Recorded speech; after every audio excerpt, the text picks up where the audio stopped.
ఆంధ్రప్రదేశ్ రాజధాని అమరావతి సరికొత్త శోభను సంతరించుకోబోతోంది. విజయవాడ అలాగే విశాఖకు మెట్రో ప్రాజెక్టు రాబోతోంది. ఆ ప్రాజెక్టుకి సంబంధించినటువంటి ప్రణాళికలను కూడా సిద్ధం చేయబోతున్నారు అంటూ ఒక వార్త ఇప్పుడు సోషల్ మీడియాలో చక్కర్లు కొడుతున్న నేపథ్యంలో ఇక అమరావతి పనులు షురు అయినట్టేనా కాదా అనేది మనం విశ్లేషణ చేసుకునేటువంటి ప్రయత్నం చేద్దాం. ప్రస్తుతం మనతో పాటున్నారు ప్రముఖ రాజకీయ విశ్లేషకులు, ప్రముఖ సీనియర్ జర్నలిస్ట్ సిఎస్ రావు గారు. సార్తో మాట్లాడదాం. సార్ నమస్తే. సార్ నమస్తే. ఆంధ్రప్రదేశ్ రాజధాని అమరావతి సరికొత్త శోభను సంతరించుకోబోతుంది అనేటువంటి వార్తలు వస్తూ ఉన్నాయి. ఏంటి సార్, అమరావతికి ఏ ప్రాజెక్టులు రాబోతున్నాయి? అమరావతి చాలా వేగంగా నిర్మితం కాబోతుంది. దానికి సంబంధించినటువంటి మొత్తం ఏర్పాట్లు చేశారు. గతంలో జరిగినటువంటి తప్పులు ఏవైతే ఉన్నాయో అవి పునరావృతం కాకుండా జగన్మోహన్ రెడ్డి గారు కాదు కదా, ఎవరు వచ్చి అక్కడ ఫైట్ చేసినా కానీ అమరావతిని ఆపలేని విధంగా చంద్రబాబు నాయుడు గారు ప్లాన్ చేశారు.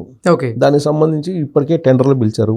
దాదాపు సుమారుగా 11,000 కోట్ల రూపాయల విలువైనటువంటి పనులకు సంబంధించినటువంటి వర్క్స్ అక్కడ జరుగుతున్నాయి. రాబోయేటువంటి రోజుల్లో విశాఖ అలాగే విజయవాడ మెట్రో కూడా కన్ఫర్మ్ అయిపోయి కేంద్ర ప్రభుత్వం నుంచి గ్రీన్ సిగ్నల్ కూడా లభించింది. 11,000 కోట్ల రూపాయలు విజయవాడ మెట్రో, వైజాగ్ మెట్రో 11,000 కోట్ల రూపాయలకి వీళ్ళు పంపించినటువంటి డిపిఆర్ వాళ్ళకి కూడా వాళ్ళు ఓకే చెప్పినట్టు తెలుస్తుంది. ఇవన్నీ ఒక ఎత్తు అయితే అమరావతి రాబోయేటువంటి రోజుల్లో ఎలా ఉండబోతుంది అనేది కనుక ఊహించుకుంటే అదొక పెద్ద గ్రీన్ సిటీగా రాబోయేటువంటి రోజుల్లో ప్రపంచంలోనే గుర్తింపు తెచ్చుకునే సిటీ లాగా దాన్ని తీర్చిదిద్దేటువంటి ప్రయత్నం చేస్తున్నారు. అంటే అమరావతిలో అభివృద్ధి కొత్త పుత్తలు తొక్కబోతుంది అంటూ కొన్ని వార్తలు వస్తున్నాయి. ఊహించిన విధంగా మనం ఇప్పుడు హైదరాబాద్ని ఇవాళ చూస్తున్నాం. 20 ఏళ్ల క్రితం హైదరాబాద్ని చూసిన దానికి ఇప్పుడు చూసిన దానికి మనం అసలు కంపేర్ చేసుకోలేం. 20-25 సంవత్సరాల క్రితం హైదరాబాద్ని చూసినటువంటి వాళ్ళు ఎవరినైనా కదిలిస్తే కనుక ఇప్పుడున్నటువంటి హైదరాబాద్కి అప్పుడు హైదరాబాద్కి తేడా ఏందనేది చెప్తారు ఒక మాటలో చెప్పాలంటే. ఆ రోజున హైదరాబాద్ చుట్టుపక్కల లేదంటే హైదరాబాద్ శివార్లలో ఎకరం 1,00,000 నుంచి 2 లక్షలకు వచ్చేది. అంత కూడా లేదు, 40,000 50,000 కూడా ఉన్న రోజులు ఉన్నాయి. అవుటర్ రింగ్ రోడ్డు లోపల, అవతల కూడా కాదు యువతలే నీకు 20,000 30,000 40,000 కొన్ని రోజులు కూడా ఉన్నాయి. అలాంటిది ఇవాళ పరిస్థితి ఏందనేది తెలుస్తుంది. ఎందుకు అంత పెరిగినాయి అని అంటే చంద్రబాబు నాయుడు గారి విజన్. ఎవరు అవును అనుకున్నా కాదనుకున్నా చంద్రబాబు నాయుడు గారి పుణ్యం ఇవాళ తెలంగాణ ప్రజలు అనుభవిస్తున్నారు ఆ ఫలాల్ని. ఇప్పుడు జనరల్గా ఏమంటారంటే విత్తనం ఒకళ్ళు వేస్తే కాయలు ఇంకొకళ్ళు తింటారండి, ఇంకొక తరం.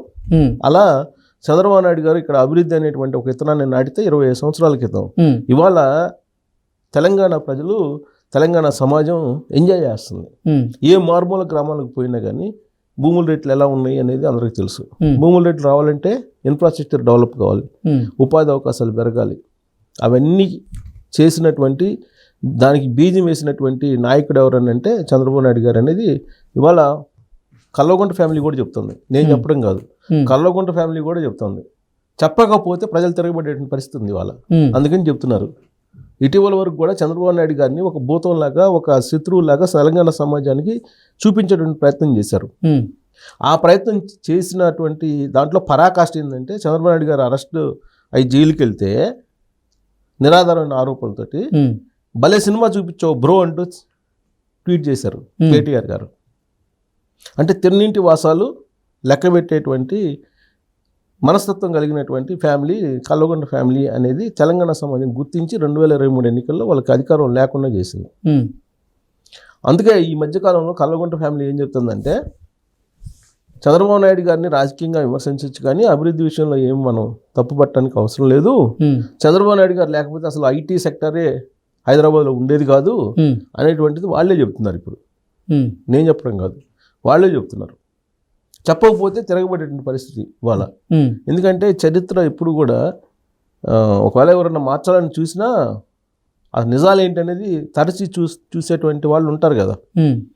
సో కాబట్టి ఇప్పుడు తెలంగాణ సమాజంలో తెలంగాణ ఉద్యమకారులే సమైక్యాంధ్రుల పరిపాలనలో కంటే కూడా కేసీఆర్ గారి పరిపాలనలో దోపిడీ ఎక్కువ జరిగిందని వాళ్ళే చెప్తున్నారు లెక్కలు తీసి. తర్వాత ఆత్మహత్యలు కూడా ఎక్కువ ఉన్నాయి. సమైక్యాంధ్రలో ఉన్నటువంటి ఆత్మహత్యల కంటే కేసీఆర్ గారి 10 సంవత్సరాల పరిపాలనలో ఆత్మహత్యలు ఎక్కువ ఉన్నాయి, రైతుల ఆత్మహత్యలు. సో దేంట్లోనైనా కేసీఆర్ గారే రికార్డు. సమైక్య ఆంధ్రప్రదేశ్లో ఉండి విడిపోయిన తర్వాత మిగులు బడ్జెట్ తోటి ఏర్పడినటువంటి రాష్ట్రాన్ని ఇవాళ అప్పులు చూపిస్తున్నారు కేసీఆర్ గారు. సో ఇవన్నీ తెలంగాణ ఉద్యమకారులకు తెలుసు, తెలంగాణ సమాజానికి తెలుసు. కాబట్టి చంద్రబాబు నాయుడు గారు విజన్ తోటి ఏదైనా చేస్తారు అనేటువంటి నమ్మకం తెలుగు సమాజంలో ఉంది, భారతదేశంలో కూడా అందరికీ తెలుసు.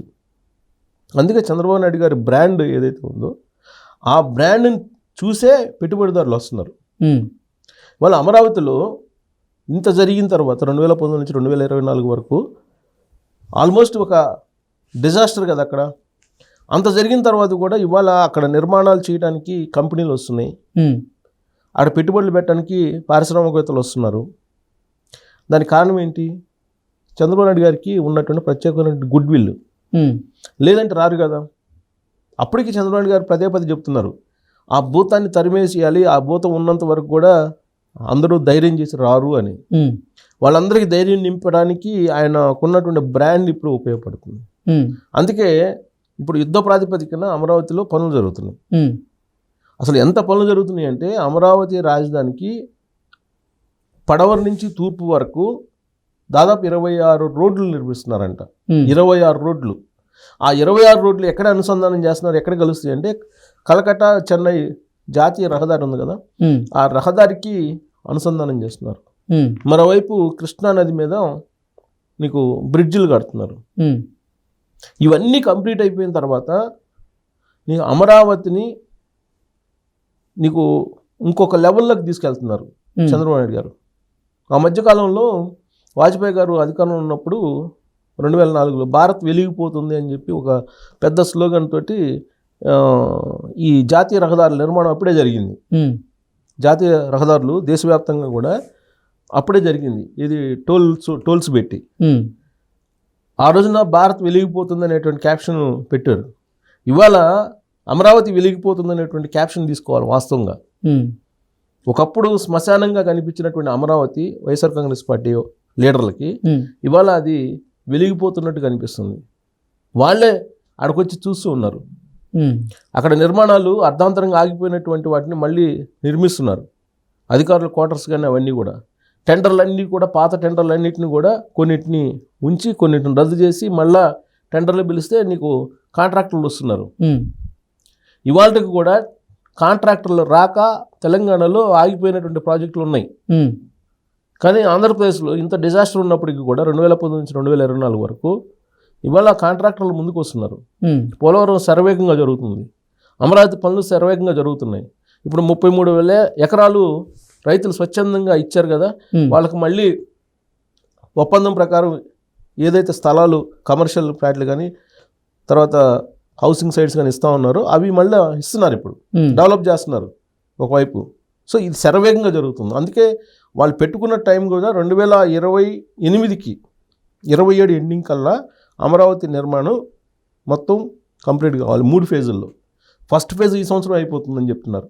90,000 కోట్లు రెడీ చేసి పెడుతున్నారు. ఇప్పటికే 11,000 కోట్లతోటి మొట్టమొదటి పనులు టెండర్లు కన్ఫర్మ్ అయిపోయి వర్క్ స్టార్ట్ అయింది. ఇప్పుడు ఆల్రెడీ ఏషియన్ డెవలప్మెంట్ బ్యాంక్ కానీ వరల్డ్ బ్యాంక్ కానీ నిధులు ఇచ్చేసాయి. 15,000 కోట్లు అది ఇచ్చింది, 15,000 కోట్లు ఇది ఇచ్చింది. 2 కలిపి 30,000 కోట్లు చేతిలో ఉన్నాయి. మిగతా ఫండింగ్ రావడానికి కూడా ఏర్పాట్లు చేశారు. మొత్తం 90,000 కోట్లతోటి 3 విడతలుగా అమరావతి రాజధానిని 2027 డిసెంబర్ కల్లా పూర్తి చేయాలనేటువంటి టార్గెట్ పెట్టుకున్నానని చెప్పి నారాయణ గారే చెప్పారు.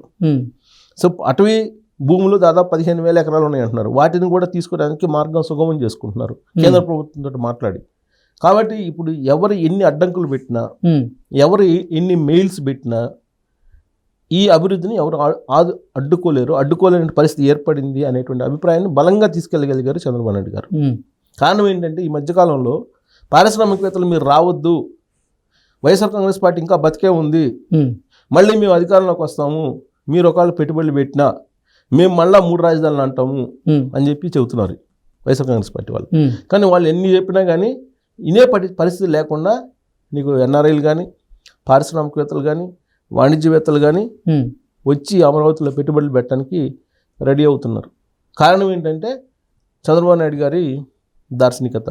నిన్న మొన్న అక్కడ చూసా వెబ్సైట్లో, మరి అంతవరకు మనం ధృవీకరించాలో అనేది నాకు ఇంకా పూర్తిగా సమాచారం అందట్లేదు కానీ చంద్రబాబు నాయుడు గారి దార్శనికత, చంద్రబాబు నాయుడు గారి విజన్ ఎలా ఉంటుందని అంటే దాదాపు 39 కోట్ల రూపాయలు 35 కోట్ల రూపాయలు ఈ జంగిల్ క్లియరెన్స్కి అయిందండి. అందరూ అనుకున్నారంట ఆ జంగిల్ క్లియరెన్స్లో కొట్టి ఆడేస్తారు కదా, కొట్టి వేసి కాల్ చేస్తారు అనుకున్నారంట. కానీ చంద్రబాబు నాయుడు గారు ఏం చేశారంటే వాటన్నిటినీ ఒక టెక్నాలజీ తోటి వేరే దేశం నుంచి ఏదో టెక్నాలజీ మిషన్స్ తెప్పించి వాటిని పిల్లెట్స్ తయారు చేసి వాటిని విద్యుత్ సంస్థలకు అమ్మితే మళ్ళీ 30 కోట్లు వెనక్కి వచ్చినాయి అని చెప్తున్నారు. మరి ఇది ఎంత వచ్చింది ఎంత అనేది నాకు కరెక్ట్గా తెలియదు కానీ బట్ సోషల్ మీడియాలో వచ్చినటువంటి డేటా చెప్తున్నాను నేను. దాన్ని ఇంకా ధృవీకరించుకోలేకపోతున్నాను నేను, సమాచారం దాన్ని ధృవీకరించుకోవాల్సి ఉంది. బట్ దాని ప్రకారం సోషల్ మీడియాలో వచ్చిన దాని ప్రకారం అందరూ అనుకుంటున్న విధంగా దాన్ని కాల్ చేయలేదు. ఆ మొత్తం జంగిల్ క్లియరెన్స్ చేసినటువంటి మెటీరియల్ మొత్తాన్ని మిషన్స్లో పెట్టి వాటిని పిల్లెట్స్గా తయారు చేసి వాటిని విద్యుత్ సంస్థలకు ఇస్తే విద్యుత్ సంస్థలు తిరిగి మళ్ళీ 30 కోట్ల రూపాయలు వచ్చేలాగా 30 కోట్లు ఖరీదు పెట్టి కొన్నారు వాళ్ళు అని చెప్పి చెబుతున్నారు. అంటే సరే అంత ఫిగర్ కాకపోయినా మరి ఎంతైనా ఉంటుంది. బట్ నా సోషల్ మీడియాలో వస్తున్న ఫిగర్ చెప్తున్నా. చంద్రబాబు నాయుడు గారి విజన్ అలా ఉంటుంది కాబట్టి మెట్రో కానీ లేదంటే రైల్వే కనెక్షన్స్ కానీ ఇంటర్నేషనల్ ఎయిర్పోర్ట్లు కానీ రోడ్ కనెక్టివిటీ కానీ ఇవన్నీ కనుక మనం ఒకసారి ఊహించుకుంటే రాబోయేటువంటి 3 yearsలోనే, ఎక్కువ రోజులు అవసరం లేదు, 3 yearsలోనే అమరావతి రూపం కంప్లీట్గా మారిపోబోతుంది అని చెప్పి మనం అంచనా వేయచ్చు. Okay sir, thank you so much. Thank you.